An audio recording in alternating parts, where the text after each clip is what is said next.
उस रात के बाद घर में सब कुछ सामान्य था, लेकिन हमारे बीच एक अजीब सी खामोशी बस गई थी। वो मेरे सामने रहती थी, हंसती थी, काम करती थी, लेकिन उनकी आंखों में कुछ अधूरा था।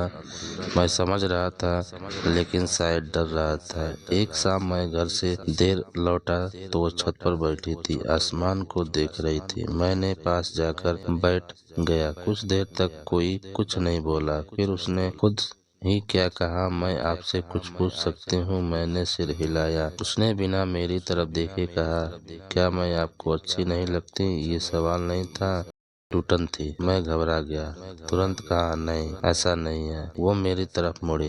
पहली बार उनकी आंखों में आंसू थे। तो फिर आप मुझसे दूर क्यों रहते हैं? क्या मैं सिर्फ एक जिम्मेदारी हूँ? उस पल मुझे समझ में आया कि मैं संयम समझ रहा था, वो मुझे ठुकराया जाना लग रहा था। मैंने गहरी सांस ली और पहली बार दिल खोलकर बोला, मुझे डर लगता है तुम्हें चोट न पहुंचा दूं, तुम बहुत कीमती हो। वो चुप हो गई, फिर बहुत हल्की सी आवाज में बोली, मुझे डर लगता है कि मैं आपके लिए मायने ही न रखूं। उस रात कुछ बदला, कोई जल्दबाजी नहीं, कोई दबाव नहीं, बस दो लोग जो पहली बार एक दूसरे को सच में सुन रहे थे। उसके बाद मैंने दूरी नहीं बनाई, लेकिन सीमाएं साफ रखी। मैंने उसे पढ़ाई के लिए प्रोत्साहित किया, उसकी पसंद पूछी, उसकी हंसी को समझा और उस पर मुझे भरोसा करना सीखा। धीरे धीरे वो नाजुक लड़की एक समझदार साथी बनने लगी और मैं एक पति के आगे बढ़कर सहारा बनकर सीख रहा था। एक दिन उसने मुस्कुराकर कहा, आप जानते हैं मुझे